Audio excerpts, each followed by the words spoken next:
August 15 ఈరోజు ఈ పాత్రికేయుల సమావేశం ద్వారా ఈ ప్రభుత్వాన్ని ప్రశ్నిస్తూ ఉన్నా. ప్రజలలో కొద్దో గొప్పైన చైతన్యాన్ని కల్పించాలనే ప్రయత్నం చేస్తూ ఉన్నా.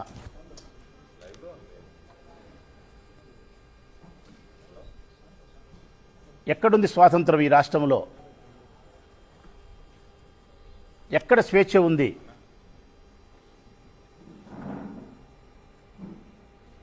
గొప్ప ప్రజాస్వామ్య దేశమైన ఈ భారతదేశం ప్రజాస్వామ్యానికి మూలం, గొప్ప పునాది ఎన్నికలు. ప్రజల చేత, ప్రజల కొరకు ప్రజలే తమ పాలకులను, ప్రభుత్వాన్ని ఎన్నుకునే విధానమే ప్రజాస్వామ్యానికి అత్యంత బలమైనటువంటి పునాది. మరి ఈ రాష్ట్రంలో అది అమలవుతుంది అని నేను అడుగుతా ఉన్నా. ఈ రాష్ట్రంలో అది చంద్రబాబు నాయుడు పాలనలో అది జరుగుతూ ఉందా అని చెప్పి అడుగుతా ఉన్నా నేను. ఇక్కడ ఒక మాట కూడా మీకు గుర్తు చేస్తూ ఉన్నా నేను రాష్ట్ర ప్రజలకు. గతంలో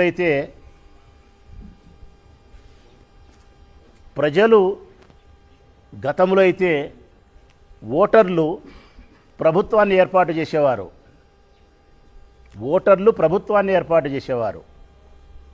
నేడు చంద్రబాబు నాయుడు పాలనలో ప్రభుత్వమే ఓటర్లను నిర్ణయించుకుంటోంది. ఏమని? నాకు ఈ ఓటర్లు వద్దు, ఆ ఓటర్లు వచ్చి ఓటేస్తారని. ఉదాహరణకు పులింద్ర జెడ్పీటీసీ ఎన్నిక, ఆ మండలానికి సంబంధించిన ఓటర్లు వాళ్ళ పాలకుని ఎన్నుకోవాలా. అది గతం. ఇప్పుడు చంద్రబాబు నాయుడు కాలంలో ఆ మండలానికి సంబంధించిన ఓటర్లు నాకు వద్దు, జమ్మలమడుగు, ప్రొద్దుటూరు, కమలాపురం తదితర ప్రాంతాల్లో ఉండే వాళ్ళని తీసుకొచ్చి నేను ఓట్లు ఇచ్చుకుంటా అంటే ఓటర్లు ప్రభుత్వాన్ని ఏర్పాటు చేస్తున్నారా? ప్రభుత్వం ఓటర్లను ఏర్పాటు చేస్తాందే ఉంటే చంద్రబాబు నాయుడు పుణ్యమా అని చెప్పి ప్రభుత్వమే ఓటర్లను నిర్ణయిస్తుంది. ఎక్కడుంది ప్రజాస్వామ్యం? ఎక్కడ ప్రజలకు స్వేచ్ఛ ఉంది? ప్రజల చేత ఎక్కడ ప్రభుత్వాలు ఏర్పాటు కాబడుతున్నాయి? వారికి నచ్చిన ప్రభుత్వాన్ని, వారికి నచ్చిన పాలకులను ఎక్కడ ఏర్పాటు చేసుకుంటున్నారు? నేను అడుగుతా ఉన్నా. ఈవీఎం మిషన్ల మధ్య ప్రజాస్వామ్యం నలిగిపోతుంది, ఊపిరాడక ఉక్కిరి బిక్కిరైతుంది. జనరల్ ఎలక్షన్లు వస్తే ఈవీఎం మిషన్లు చీటింగ్, ఉప ఎన్నికలు వస్తే ప్రభుత్వం పోలీసుల చేత రిగ్గింగ్. ఇక ప్రజలు ఎక్కడ ఓటేస్తున్నారు? ప్రజలు వారికి కావాల్సిన పాలకులను ఎక్కడ నిర్ణయించుకుంటున్నారు? చంద్రబాబు నాయుడు పుణ్యమా అని చెప్పి అది లేదు, అది జరగడం లేదు. ఆ రోజు బ్రిటిష్ పాలకులు, తెల్లదొరల దగ్గర నుంచి ఆ మహాత్ముడు మనకు స్వేచ్ఛా స్వాతంత్రాలను తీసుకొస్తే ఈరోజు చంద్రబాబు నాయుడు లాంటి నల్లటి ఆలోచనల మధ్య ఈ రాష్ట్ర స్వేచ్ఛ, స్వాతంత్రం కనుమరుగైపోయింది. మీరే గమనించండి. అబద్ధాలు చెప్పి, ఆశ పెట్టి అధికారంలోకి వచ్చినటువంటి చంద్రబాబు నాయుడు అండుకో, ఈవీఎం మిషన్ల ద్వారా చీటింగ్ చేసి అధికారంలోకి వచ్చినటువంటి చంద్రబాబు నాయుడు అండుకో. ఈరోజు 14 నెలలు గడిస్తే ప్రజలకు చెప్పిన వాగ్దానాన్ని నెరవేర్చినారా అని అడుగుతా ఉన్నా. ప్రజలకు ఇచ్చినటువంటి సంక్షేమ ఫలాలను అందించినారా అని అడుగుతా ఉన్నా. అవి అందించలేదని చెప్పి ఎవరైనా ఈ రాష్ట్రంలో ఉండే ప్రజలు కానీ, రాజకీయ వర్గాలకు సంబంధించిన వారు కానీ ప్రశ్నిస్తే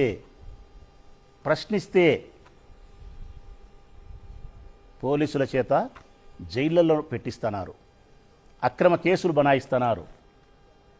నేను అడుగుతా ఉన్నా. ప్రొద్దుటూరు ఎన్నికలను కూడా పరిశీలించమని కూడా నేను ఈవీఎం మిషన్లు ఎట్లా మనల్ని చీటింగ్ చేసినాయనే దానికి కూడా ప్రొద్దుటూరు ఎలక్షన్లు కూడా మీ ముందు నేను ఉంచగలుగుతా. మా ప్రొద్దుటూరుకు సంబంధించి అక్కడ పెట్టిన ఒక నోటీస్ బోర్డులో చూస్తే మీకే అర్థమవుతుంది రాష్ట్ర ప్రజలందరికీ. స్వాతంత్రం వచ్చిన తర్వాత 1952లో ఈ కాన్స్టిట్యున్సీ తయారైంది.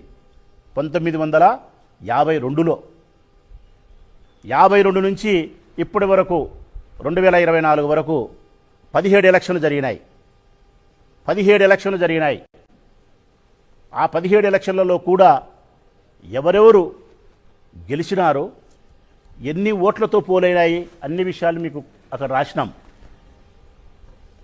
మొట్టమొదటి ఈ నియోజకవర్గంలో 1952లో 68,152 ఓట్లుంటే 45,535 ఓట్లు పోలైనాయి.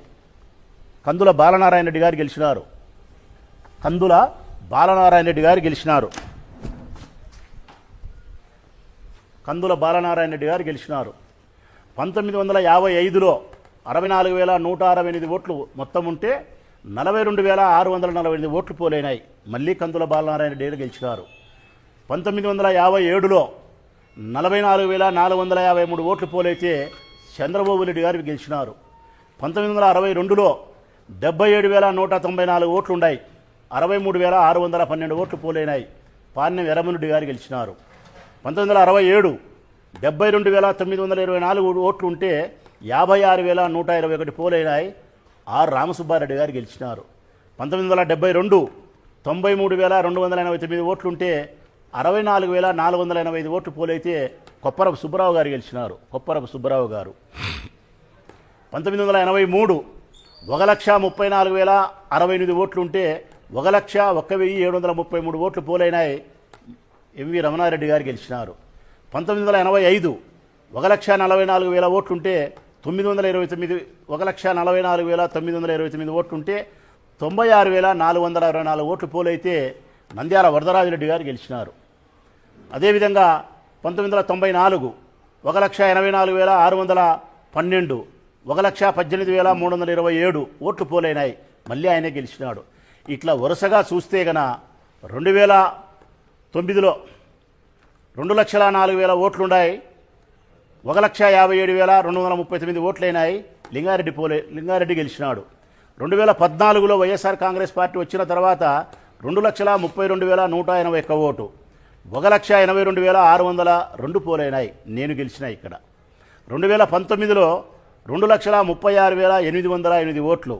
1,80,770 అంటే 2014కు 2019కి వచ్చేదలికి 2,000 ఓట్లు తగ్గినాయి. పోలింగ్ శాతం 2,000 ఓట్లు తగ్గినాయి.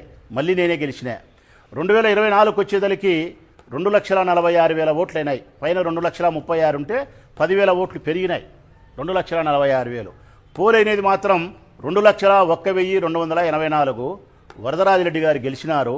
81.5% పోలైంది. ఇక్కడ మీరు బాగా గమనించాల్సినది ఏంటంటే రాష్ట్ర ప్రజలు కూడా ఏ ఎన్నికల్లో అయినా కూడా 5 సంవత్సరాలకు ఒకసారి జరిగే ఏ ఎన్నికల్లో కూడా ఒక 2,000, 3,000, 4,000 ఓట్లు పెరగనన్నా పెరుగుతాయి, లేదంటే 2,000, 3,000 తగ్గనన్నా తగ్గుతాయి. ఎక్కడైనా జరిగేది అదే.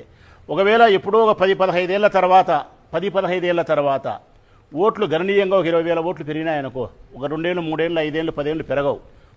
ఒకేసారి 18 సంవత్సరాలు నిండిన వాళ్ళు పెరిగి ఒక 25,000 ఓట్లు అట్లా పెరిగితే కదా అప్పుడు ఒక 18,000, 17,000 ఓట్లు పెరిగేదానికి ఆస్కారం ఉంది. ఓట్లు పెరగకుండా ఒక 5,000, 6,000, 7,000 ఓట్లు మాత్రమే పెరిగినప్పుడు 2,000, 3,000 పెరగడమో తగ్గడమో జరుగుతుంది రాష్ట్ర ప్రజలారా. కానీ మా ప్రొద్దుటూరు నియోజకవర్గంలో మాత్రం నేను పోటీ చేసిన 3 సార్లలో 2,32,000 ఒకసారి ఓట్లు ఉన్నాయి, 2,36,000 ఒకసారి ఉన్నాయి, 2,46,000 ఒకసారి ఉన్నాయి. మొదటిసారి నేను గెలిచినప్పుడు 1,82,000 పోలైనాయి. రెండోసారి నేను గెలిచినప్పుడు 1,80,000, 2,000 తగ్గినాయి. మూడోసారి నేను ఓడిపోయినప్పుడు 21,000 పెరిగినాయి. 21,000 పెరిగినాయి. అనూహ్యంగా ఒక ఎలక్షన్కు 21,000 ఓట్లు పెరగడం అనేది అసంభవం. ఇక్కడ ఒకవేళ 236కు 246కు ఇక్కడ ఒక 30,000 ఓట్లు పెరిగి ఉంటే 30,000 ఓట్లు పెరిగి ఉంటే ఒక 15, 16, 17, 18, 20 ఓట్లు పెరిగినా అంటే అర్థం ఉంది. పెరిగినదే 8,000, 7,000 ఉంటే 20,000 ఓట్లు ఎట్లా పెరుగుతాయి? ఒకవేళ మీరు చెప్పిన ప్రకారం 80% పోలైనాయనుకుంటే 10,000 ఓట్లు పెరిగినా 10కి పర్సెంటేజ్ 80 ప్రకారం 8,000 పెరగాల. 21,000 ఎట్లా పెరుగుతాయి? 21,000 ఎప్పుడే కానీ పెరిగిన దాఖలాలు లేవు. అంటే కారణం ఈవీఎం మిషన్ల యొక్క చీటింగ్. 100కు 100% ఈవీఎం మిషన్ల యొక్క చీటింగ్. దాంట్లో ఒక పర్సెంట్ కూడా నాకైతే అనుమానం లేదు. ఎందుకు అది చెప్పగలుగుతానని నేను ఇంత ఈవీఎం మిషన్లు చీటింగ్ చేయగలిగినాయంటే ఫారం 17C అని ఉంటుంది. ఫారం 17C పార్ట్ 1 ఇది ఏం చెప్తాది? ఇది ఏం చెప్తాది అంటే గన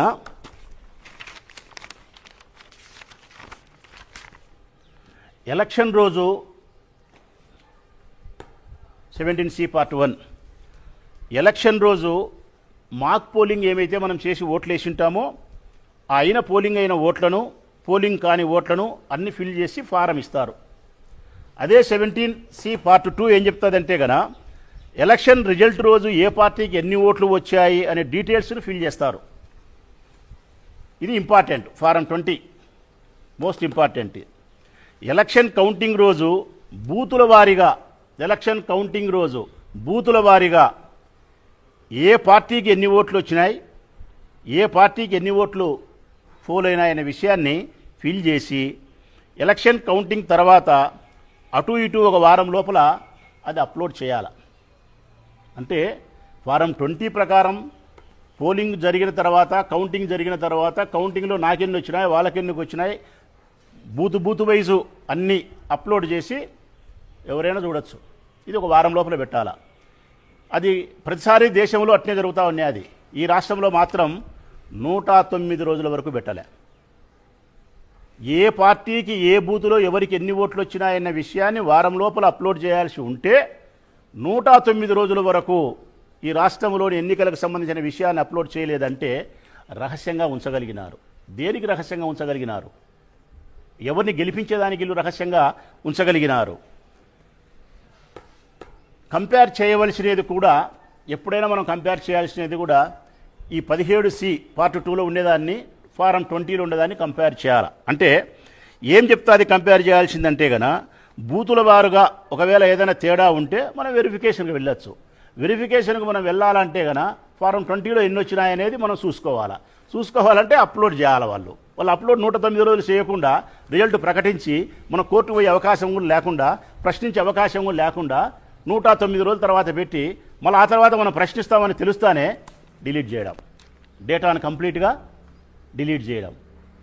అంటే ప్రజలకు వచ్చినటువంటి అనుమానాన్ని నివృత్తి చేయాల్సిన ఎన్నికల కమిషను అనుమానాన్ని నివృత్తి చేయకుండా ఆ అనుమానాలు బలపడే విధంగా మరింత విధ్వంసకరమైనటువంటి చర్యలకు పాల్పడినప్పుడు ఈ రాష్ట్ర దేశ ప్రజలకు అనుమానం బలపడుతుందా, బలపడదా? ఒక అభ్యర్థిగా, వైఎస్ఆర్ కాంగ్రెస్ పార్టీ అభ్యర్థిగా పోటీ చేసిన నేను మనస్ఫూర్తిగా నమ్ముతా ఉన్నా. ఈనాడు మొట్టమొదటైతే నేను పట్టించుకోలే, కానీ పూర్తిగా నమ్ముతానా ఇప్పుడు ఈవీఎం మిషన్లు చీటింగ్ చేసినాయి. వైఎస్ఆర్ కాంగ్రెస్ పార్టీ ఓడిపోవడానికి కారణం ప్రజా వ్యతిరేకత కాదు, ప్రజా విశ్వాసాన్ని మెండుగా కలిగిన జగన్మోహన్ రెడ్డి పార్టీ మేము పెద్ద ఓట్లతో గెలవాల్సిన వాళ్ళం. ఈవీఎం మిషన్ల చీటింగ్ వలన మేము ఓడిపోయినాం. ఇది సత్యం. ఇంకా ఘోరం ఏంటంటే 10 రోజులలో ఈవీఎం డేటాను డిలీట్ చేసినారు. 10 రోజుల్లో మినిమం 45 రోజులు ఉంచాల. ఎందుకు డిలీట్ చేస్తారు అంటే 45 రోజుల తర్వాత అయినా దేశంలో ఎక్కడైనా ఎలక్షన్ జరుగుతా అంటే ఆ ఈవీఎం మిషన్లు మనకు అవసరం కాబట్టి డిలీట్ చేస్తారు. ఈ ఎన్నికలు అయిపోయిన తర్వాత దరిదాపుల్లో ఎన్నికలు లేవు. ఏపీ ఎన్నికలు చివరి దశలో దరిదాపుల్లో లేవు కౌంటింగ్ అయిపోయిన తర్వాత. కానీ 10 రోజుల్లోనే డిలీట్ చేసినారు. 45 రోజులు ఉంచాల్సినది. వీవీప్యాట్లను కాల్చేసినారు. మినిమం 45 రోజులు ఉంచాల వీవీప్యాట్లను. 45 రోజుల్లోనే కాల్చిపారేసినారు. సాయంకాలం 6 గంటల తర్వాత పోలింగ్ శాతం ఎంతైందని చెప్పింది ఎన్నికల కమిషన్ అంటే 68% అయింది చెప్పింది. 68%. తెల్లవారిన తర్వాత 81% పోలింగ్ అయింది చెప్పింది. అంటే సాయంకాలం 6 తర్వాత నుంచి 7-8 వరకు ఓట్లు వేస్తే 12.54% పోలింగ్ పెరిగింది అంటే ఇది నమ్మశక్యమేనా? ఈ దేశ చరిత్రను ఒకసారి నేను గమనించిన. సాయంకాలం 5 తర్వాత పోలింగ్ జరిగితే ఆ క్యూలో ఉండబడిన వారి ప్రకారము ఆ గేట్లు క్లోజ్ చేసి గేట్లు క్లోజ్ చేసి ఎవరైతే ఆ పోలింగ్ బూత్లో ఉండారో వారికి టోకెన్ ఇచ్చి ఓటు వేయిస్తారు. అటటోళ్ళు ప్రతి స్టేషన్లోనూ ఎక్కడో పల్లెల్లో అయితే ఉరివే ఉండరు, టౌన్లో అక్కడక్కడ ఏడన్నా ఉంటే 20, 30, 40 మంది ఉంటారు, ఒక 100 చోట్ల ఉంటారు, అంతా కలిపిన ఒక 3,000 ఓట్లు ఉండవు. అంటే 2,50,000 ఓట్లు కలిగిన ప్రొద్దుటూరు నియోజకవర్గానికి మహా అంటే గన దేశ చరిత్ర చెప్తా అంటే రికార్డు, నేను చెప్పే మాట కాదు, ఈ దేశ ఎన్నికలు చెప్తాను రికార్డు 1.50 పెరుగుతాయంట. మ్యాక్సిమం అంటే 2% అంట. 2% మ్యాక్సిమం అంటే కన 2.5 లక్షల ఓట్లు ఉంటే కన 4-5 వేలు పెరగాల. కానీ ఇక్కడ ఎన్ని పెరిగినాయి? 12.54. అంటే నా నియోజకవర్గంలో 2.5 లక్షల ఓట్లు ఉంటే 12.5% అంటే కన 30,000. 30,000 ఓట్లు పెరిగినాయి. సాయంకాలము 6 తర్వాత నుంచి జరిగిన 2 గంటల వ్యవధిలో నా నియోజకవర్గంలో 30,000 మంది ఓటేసినారంట. 30,000 మంది. 30,000 మంది ప్రజలు ఓటేయడానికి ఇది సాధ్యమేనా? ఈవీఎం మిషన్ల యొక్క చీటింగ్ గోల్మాల్ కాదా అని చెప్పి నేను అడుగుతా ఉన్నా.